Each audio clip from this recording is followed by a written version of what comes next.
Hi, I'm David Campervan Man, and in this video I'm going to show you how to replace the rear brakes on a Volkswagen Transporter T6.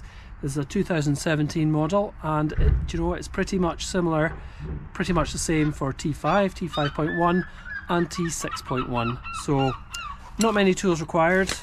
I've got a 12mm socket for the caliper to carrier bolts. I've got a little hammer, a 10mm spline head, and a long breaker bar or extension bar with a 21mm socket. That's a 19, but it's 20 that you need. And this here is my trusty impact gun. Makes things a little bit quicker. So first job I'm going to do, the handbrake is on by the way at this point because it's easier to get the spline head disc retaining bolts off. Sometimes they can be a little bit reluctant.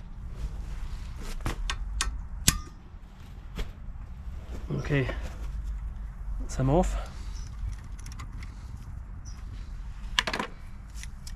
Excuse me, I'll do the other side while the handbrake's still off, still on. Now, I did the other side because if I wait until I take the caliper off, it's just going to make it a little bit more difficult. So might as well do the two at the same time. And because I'm going to be bleeding the brakes, I will just make sure the bleed nipples are nice and free. And that is an 11mm head. They should be fine because I bleed them every year. This is a higher camper van. Good. Alright, so we get our 12mm socket now. And that should be quite tight because it's got thread lock on it. And you should get new bolts with the brake pad set. And if you're going to use the original bolts, just make sure you put some thread lock on them.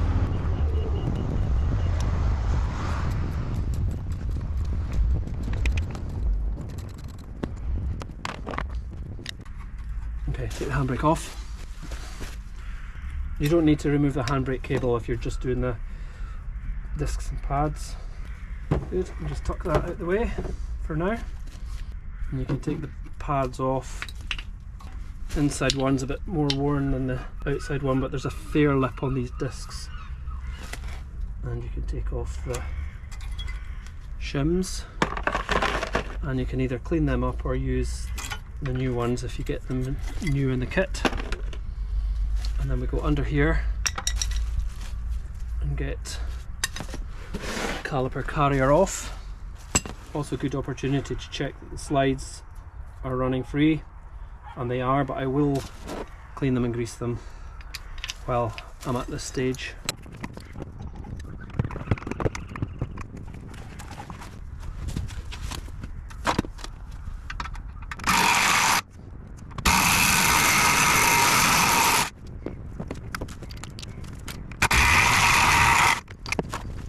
They're a little bit reluctant because there's a little bit of rust on the head, so you just clean them up with a wire brush and then put thread lock on them for the way back in.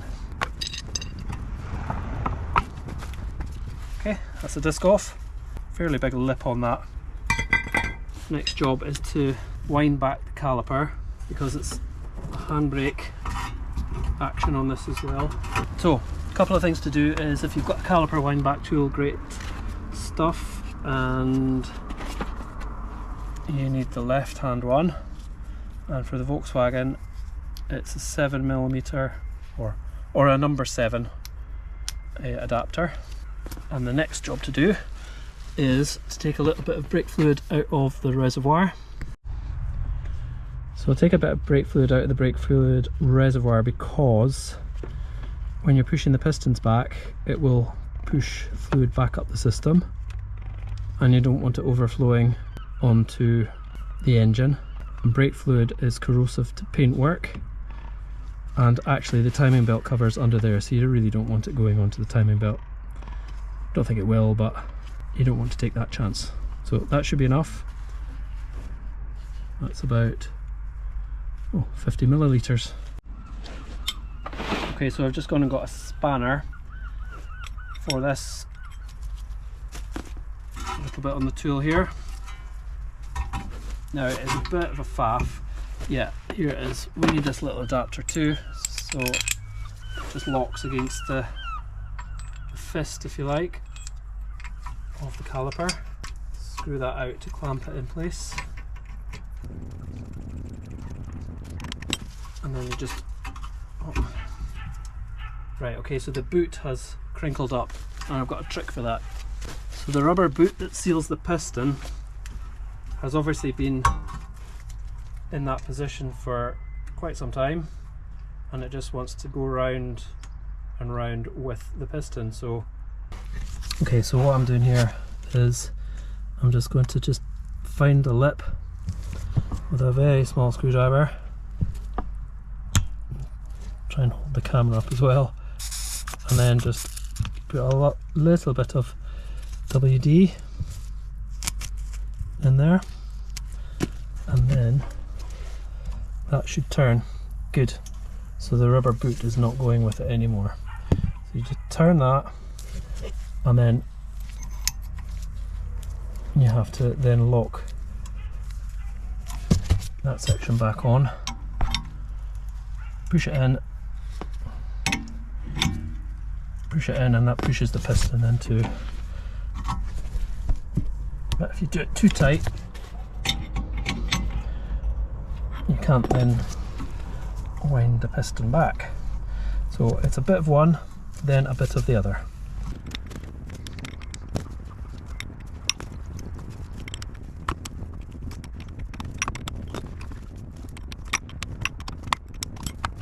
Good, now that won't turn back anymore. Back the clamp off. So then we'll go and strip the other side.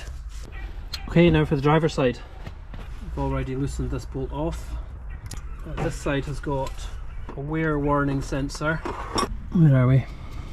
Okay, so it's just tucked in right in at the back.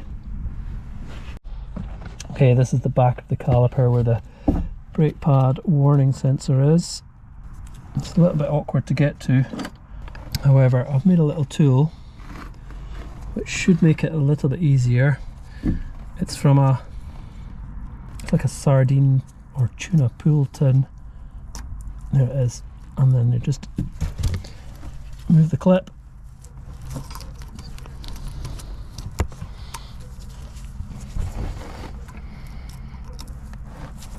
Move the clip out of the way, and then should be able to pull the housing off. There it is. They get a bit gritty and wet. So they don't all have these sensors.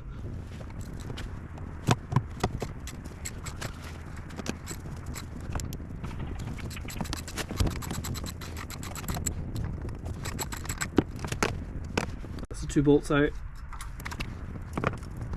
and the caliper comes away nicely. It's good practice to always clean everything up before you put it back together. Let's get the carrier off before we wind the caliper back.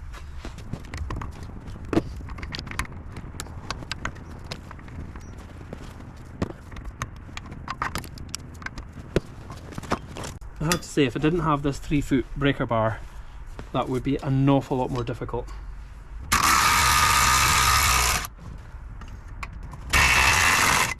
Don't know if you noticed what I was doing actually when I was breaking the initial tension off the bolts. Sometimes you need to take the socket off the bolt and turn it round to the next flat in order to get the breaker bar in, because you're restricted with space if you're not on a ramp, so that just makes life easier.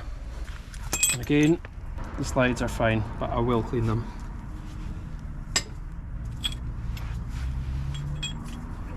And this time we've got the right hand wind back tool, and we've lost our little adapter because it was on the winder for the other side. So always be careful not to stab a hole in the boot, otherwise your caliper piston will corrode and you'll have a seized caliper. Not initially, but because it'll take a little bit of time. Now this one's slightly more awkward because you're winding it back in one way and then the other. Just check the fluid in the reservoir. It's fine. To be honest, you could actually loosen the bleed nipple and lose the fluid out the back, as long as you've got something to catch the fluid. Either way should be fine. It's always worked for me this way, so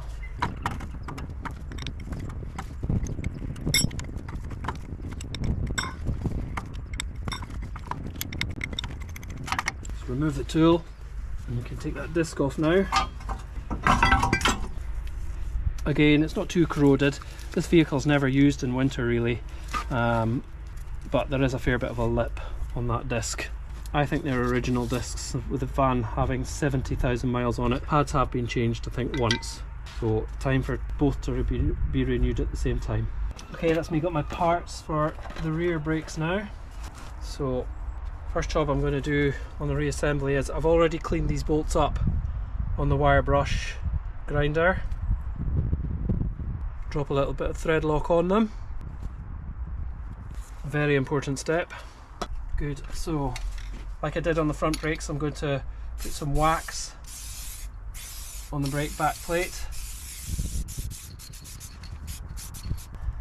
Again, I've cleaned up the carriers with a grinding wire brush, so just clip them on and then coat them as well. You can put it together dry, but it's better to put it with copper grease because you will not have problems with things rusting out. It certainly won't happen as quickly as it would if you put it dry. And I've also cleaned and greased the slides. They were okay, but I just re-greased them as a matter of course. We can put our disc on now. A brake cleaner, just in case the new disc has got any protection oils on it. You can give it another clean if you dirty it up. Bit of spray grease.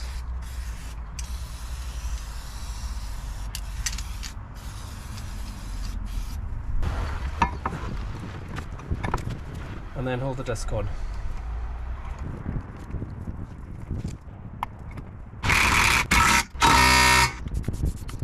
It's just a spray of wax on the inside of the caliper to stop things rusting. Piece of cake to put the brake pads in. They just sit in the carriers, and I just put a bit of copper grease where the caliper hits the brake pad. Now you've got to tighten the carrier before you put the caliper on, otherwise you won't get to the bolts. Okay, carrier on, and now we can get the caliper secured. These are the new bolts that came with the kit, and they have some thread lock on them already. And these ones have got 12mm head, though sometimes if you're buying a non-standard kit, of which this is, they'll come with a 13mm head, so it's unusual they come with a 12. The factory ones are 12mm. Good. That's one side. Okay, time for the driver's side rear brakes. I have prepped everything up, cleaned everything, done my copper grease.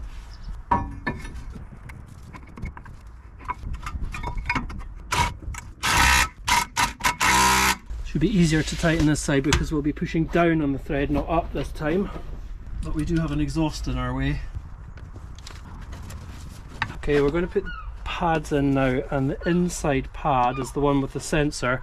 So using your original pad, that's the one with the circle on it, that's because the piston's been pushing on the inside pad. You put your sensor exactly where the sensor was on the old pad. So slip that in, and then there's a little gripping washer that you just clip in place. It's a little bit awkward. There he is.